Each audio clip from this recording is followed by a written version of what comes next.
என்மையான மேலான தமிழ் பெருங்குடி மக்களே, உங்கள் அனைவருக்கும் மேலரசம்பட்டு சமூகத்தின் பணிவான வணக்கங்கள். அன்பு உறவுகளே, நம்முடைய சேனலை நீங்கள் பார்ப்பது இதுவே முதல் முறையாக இருந்தால் நம்முடைய காணொளிகள் தொடர்ந்து உங்களுக்கு வர வேண்டும் என்றால் உடனே சப்ஸ்கிரைப் செய்து கொள்ளுங்கள். நம்முடைய காணொளி பற்றின உங்களுடைய மேலான கருத்துக்களை கருத்துரை பகுதியிலே தவறாமல் பதிவு செய்யுங்கள். அன்பு உறவுகளே, வாருங்கள் இப்பொழுது காணொளிக்குள்ளே செல்லுவோம். நாம் தமிழர் கட்சியிலிருந்து அடுத்து யார் வெளியேறப் போகிறார் என்ற கேள்வி ஒவ்வொரு நாளைக்கும் எழுந்து கொண்டே இருக்கிறது. ஏனென்றால் நாள் தவறாமல் அந்த கட்சியில் இருந்து ஒவ்வொரு நபராக வெளியேறி கொண்டே இருக்கிறார்கள். அதுவும் சாதாரண கடைகோடி தொண்டர்கள் எத்தனை பேர் அந்த இயக்கத்தை விட்டு ஒவ்வொரு நாளும் வெளியே சென்று கொண்டிருக்கிறார்கள் என்பது நமக்கு தெரியாது. ஆனால் மேல்மட்டத்தில் இருக்கின்ற அந்த இயக்கத்தின் உயர்மட்ட பொறுப்பில் இருக்கின்றவர்களே ஒருவர் பின் ஒருவராக அந்த கட்சியை விட்டு வெளியேறி கொண்டே இருக்கிறார்கள். அப்படி நாம் தமிழர் கட்சியில் என்னதான் நடக்கிறது? நாம் தமிழர் கட்சியை தமிழகத்தில் பெரும்பாலான இளைஞர்கள் தூக்கி பிடிக்கிறார்கள்.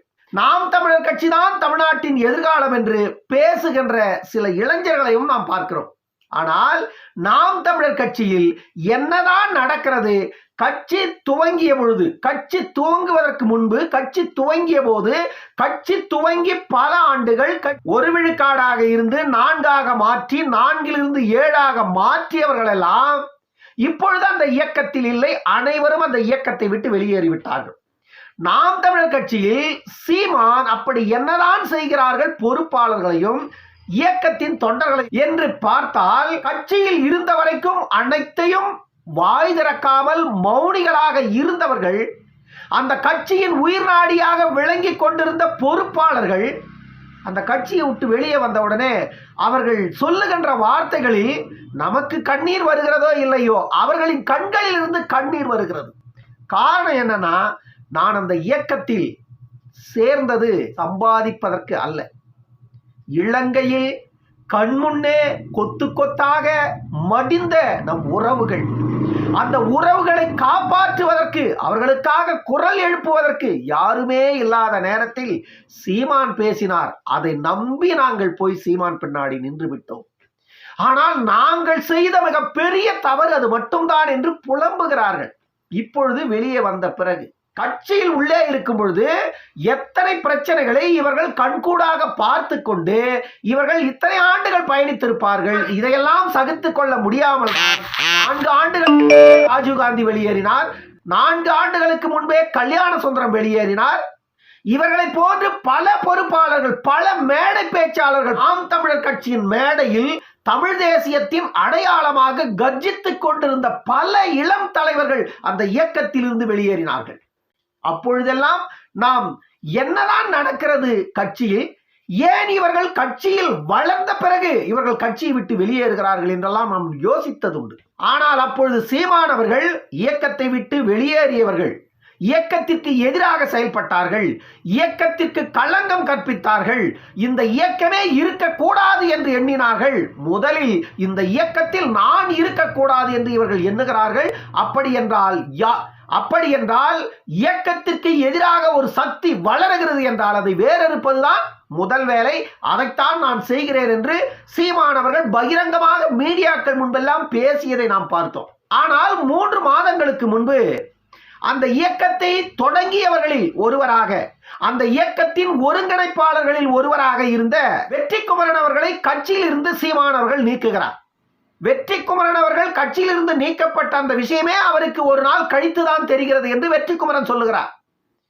ஏனென்றால் கட்சியில் என்ன நடக்கிறது, எதற்காக என்னை நீக்கினார்கள் என்று எனக்கே தெரியாது என்று வெற்றிக்குமரன் அவர்கள் சொல்லுகிறார். வெற்றிக்குமரன் அவர்கள் என்ன சொல்லுகிறார்னா, கட்சியிலிருந்து என்னை நீக்குவதற்கு அவருக்கே அதிகாரம் இல்லை.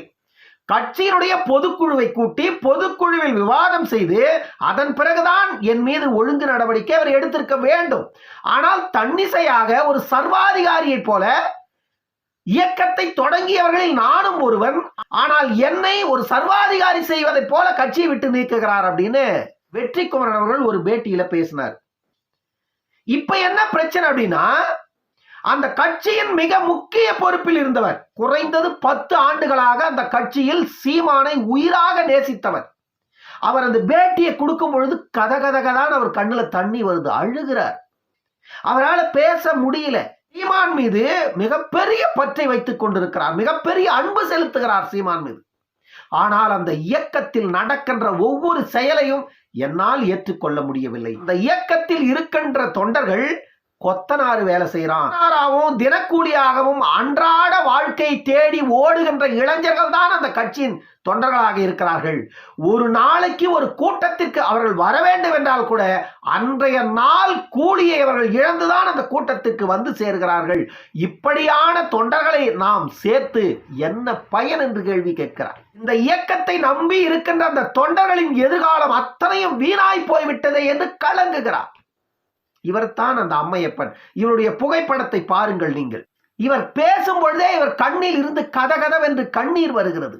நாம் தமிழர் கட்சி இயக்கத்தையும் அந்த இயக்கத்தில் பயணிக்கின்ற தம்பி தங்கைகளையும் உயிராக நேசிக்கிறார் இந்த மனிதர். பிரபாகரன் மீது கொண்ட பற்று இன்று வரையில் சீமான் பின்னாடி நான் இருந்து விட்டேன் என்று சொல்லுகிறார். ஆனால் நாம் தமிழர் கட்சியை நம்புவதால் இனி எந்த பயனும் இல்லை என்று பகிரங்கமாக போட்டு உடைக்கிறார். நாம் தமிழர் கட்சியால் எதையும் சாதிக்க முடியாது என்பதை பகிரங்கமாக சொல்லுகிறார். அந்த கட்சியில் 10 ஆண்டு பயணித்தவர். நாம் தமிழர் கட்சியில் சீமானுடைய மனைவிதான் நாம் தமிழர் கட்சியை வழி நடத்துகிறார். நாம் தமிழர் கட்சியின் பொதுச் செயலாளராக சீமானின் மனைவி கயல்விழியை உட்கார வைப்பதற்காக அத்தனை வேலைகளையும் சீமான் முன்னெடுத்துக் கொண்டிருக்கிறார் என்று சீமான் மீது பகிரங்கமாக குற்றம் வைக்கிறார். ஆனால் வெளிப்படையாக சொல்ல மறுக்கிறார். சீமான் மீதும் சீமானுடைய மனைவி மீதும் அளவற்ற பற்றை வைத்திருக்கிறார், அளவற்ற மரியாதையை செலுத்துகிறார். ஆனால் அந்த கட்சியில சீமான் செய்கின்ற செயல்பாடுகளையும் சீமானின் மனைவி தலையீட்டையும் இவரால் ஏற்றுக்கொள்ள முடியவில்லை. ஏனென்றால் இவரை போல லட்சக்கணக்கான தொண்டர்கள் அந்த இயக்கத்தை வளர்ப்பதற்கு பாடுபட்டிருக்கிறார்கள். ஆனால் இயக்கம் சற்று வளர்ந்த பிறகு யாரென்றே தெரியாத நபர்கள் எல்லாம் அந்த இயக்கத்தின் தலைமை பொறுப்புக்கு வருகிறார்கள். இவர்களெல்லாம் யார் என்ற கேள்வியை கேட்கிறார் இந்த அம்மையப்பன். நியாயம்தானே அது? நேற்று வரை நான் தான் இங்கே உழைத்துக் கொண்டிருந்தேன், ஆனால் இன்று யார் என்றே தெரியாத ஒரு நபரை களத்தில் வேட்பாளராக நிறுத்தியிருக்கிறீர்கள். அப்பொழுது நேற்று வரை உழைத்துக் கொண்டிருந்த எனக்கு இங்கு என்ன மரியாதை என்ற கேள்வியை அவர் முன்வைக்கிறார். சீமானவர்கள் இப்பொழுது அறிவித்திருக்கின்ற வேட்பாளர்களில் 24 வேட்பாளரை குறிப்பிட்டு சொல்லுகிறார். அவர்கள் எல்லாம் யார் என்று கட்சியில் இருப்பவர்களுக்கே தெரியாது என்று சொல்லுகிறார். அப்படி என்றால் இந்த வேட்பாளர்களை எப்படி சீமான் தேர்வு செய்தார் என்ற கேள்வியை முன்வைக்கிறார். பொதுக்குழு நடக்கிறது, உயர்மட்ட குழு நடக்கிறது. எந்த குழுவிலும் பொறுப்பில் இருக்கிறார்கள் பொறுப்பாளர்கள். ஆனால் யாரையும் சீமானவர்கள் ஒரு நாளும் கேட்டதில்லை. இதை செய்யலாமா செய்யக்கூடாதா என்றும் கேட்டதில்லை. அப்படி ஒரு இயக்கத்தில் நாம் எதற்கு இருக்க வேண்டும் என்ற கேள்வியை அம்மையப்பன் அவர்கள் வைக்கிறார்.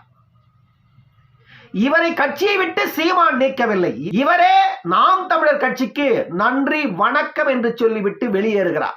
வேறு எதையும் அந்த கட்சியின் மீது அவர் சொல்ல தயாராக இல்லை. சில விஷயங்களை ஆதங்கத்தோடு வெளிப்படுத்துகிறார். லட்சக்கணக்கான தம்பிகள், லட்சக்கணக்கான தங்கைகள் சீமானை நம்பி பயணிக்கிறார்கள். என்னுடைய எதிர்காலம் எல்லாம் வீணாய் போய்விடுகிறதே என்று ஆதங்கப்படுகிறார். இனி இந்த நாம் தமிழர் கட்சியை நம்பி ஒரு பயணம் இல்லை என்பதை அம்மையப்பன் அவர்கள் பகிரங்கமாக அந்த மீடியாவில் போட்டு உடைச்சார். சன்னோட சமூக வலைதளத்தில் தான் அது பதிவேற்றப்பட்டு இருக்கிறது. சன் யூடியூப் சேனல்ல தான் அந்த வீடியோ இருக்கு, வேணா நீங்க போய் பாருங்க. அம்மையப்பன் அவர்கள் அவ்வளவு மனவேதனைப்படுகிறார். நாம் தமிழர் கட்சியில் பயணிக்கின்ற தம்பி தங்கைகளை எண்ணி.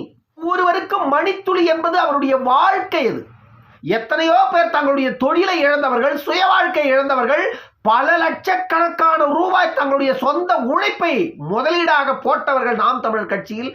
இப்படியெல்லாம் அந்த இயக்கத்தை வளர்ப்பதற்கு போராடியவர்கள் எத்தனை மக்கள். அவர்களை எல்லாம் சீமான் திடீரென்று சர்வாதிகாரி போல கட்சியை விட்டு நீக்குகிறார்.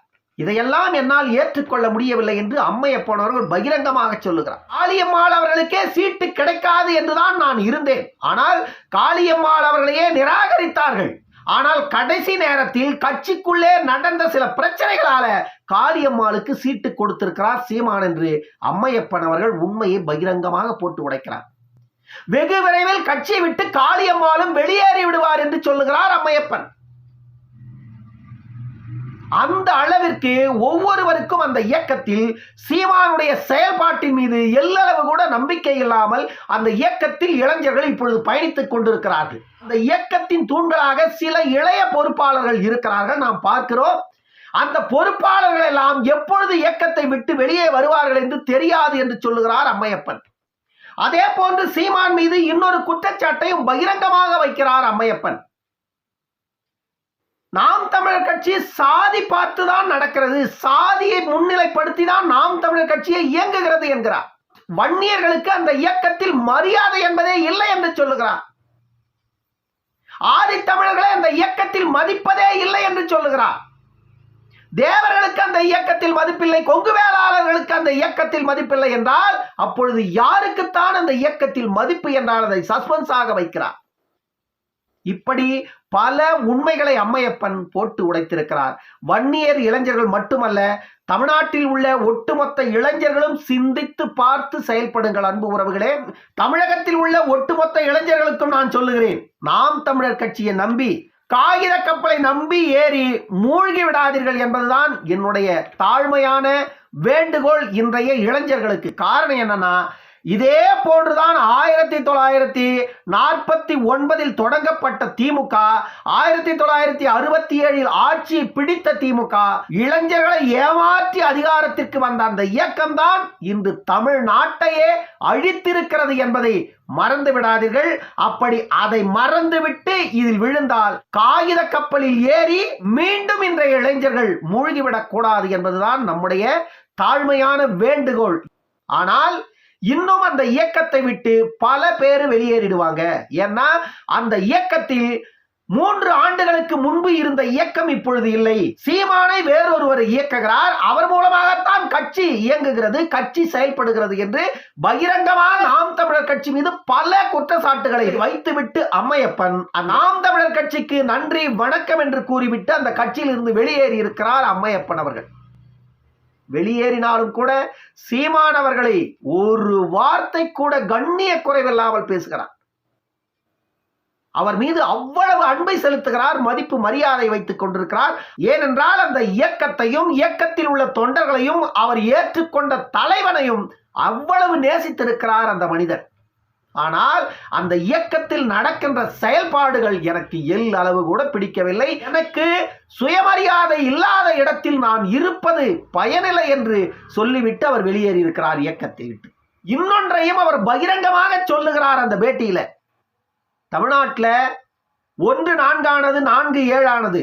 ஆனால் அதற்கு மேல் செல்லுமா என்பது கேள்விக்குறிதான். இருந்தாலும் கூட்டணி என்பதே கிடையாது, இன்னும் 25 ஆண்டுகள் ஆனாலும் யாரோ ஒருவன் இந்த இயக்கத்தை வந்து காப்பாற்றுவான் என்று சொல்லுகின்ற சீமான், அப்படி என்றால் நாம் எதற்கு இங்கே இருக்கிறோம் என்ற ஒரு நியாயமான கேள்வியை வைக்கிறார். அப்படி என்றால் நாம் ஏன் இங்கு இருக்கிறோம், எதற்காக நாம் போராடுகிறோம் என்ற கேள்வியை அவர் முன்வைக்கிறார். தமிழ்நாட்டை பொறுத்தவரையில் கூட்டணி இல்லாமல் இனி எந்த கட்சியும் ஆட்சி அமைக்கவும் முடியாது, அதிகாரத்திற்கும் வர முடியாது என்பதை ஏற்றுக்கொள்ளாதவர்கள் முழு அரசியலை அறிந்து கொள்ளாதவர்கள் என்றுதான் பொருள் என்பதை அம்மையப்பன் அவர்கள் அந்த பேட்டியில தெளிவாக கூறியிருக்கிறார். நாம் தமிழர் கட்சி தனியாக தனித்து நிற்பதை ஏற்கலாம், ஆனால் பயன் என்ன என்பதை யோசிக்க வேண்டிய தேவை இருக்கிறது. 234 தொகுதிகளிலும் தனியாக நிற்கலாம், 40 பாராளுமன்றத்திலும் தனியாக நிற்கலாம். தனியாகத்தான் நிற்க முடியும், வெற்றி என்பது ஒன்றும் இருக்காது. நான் ஏற்கனவே ஒரு காணொளியில் சொன்னதை போலத்தான் 7-10 கூட மாறலாம். ஒரு சட்டமன்ற உறுப்பினர் இருப்பாரா, ஒரு நாடாளுமன்ற உறுப்பினர் கிடைப்பாரா? கிடைத்தால் அதிர்ஷ்டம், சீமானின் உழைப்புக்கு கிடைத்த வெற்றி என்று கொண்டாடலாம், தப்பில்லை. சீமான் தன்னுடைய கட்சியை எப்படி போராடி வளர்த்தாரோ அதே போல அவருடைய சர்வாதிகார செயல்பாட்டினால் அந்த இயக்கத்தை அவரே அழித்துக் கொண்டிருக்கிறார் என்பது தெளிவாக தெரிகிறது.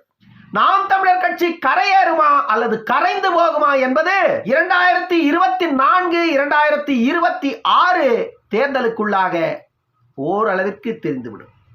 இன்னொரு காணொளியில் சந்திக்கும் வரை உங்களிடமிருந்து விடைபெற்றுக் கொள்வது மேலரசம்பட்டு சண்முகம். நன்றி, வணக்கம் அன்பு உறவுகளே.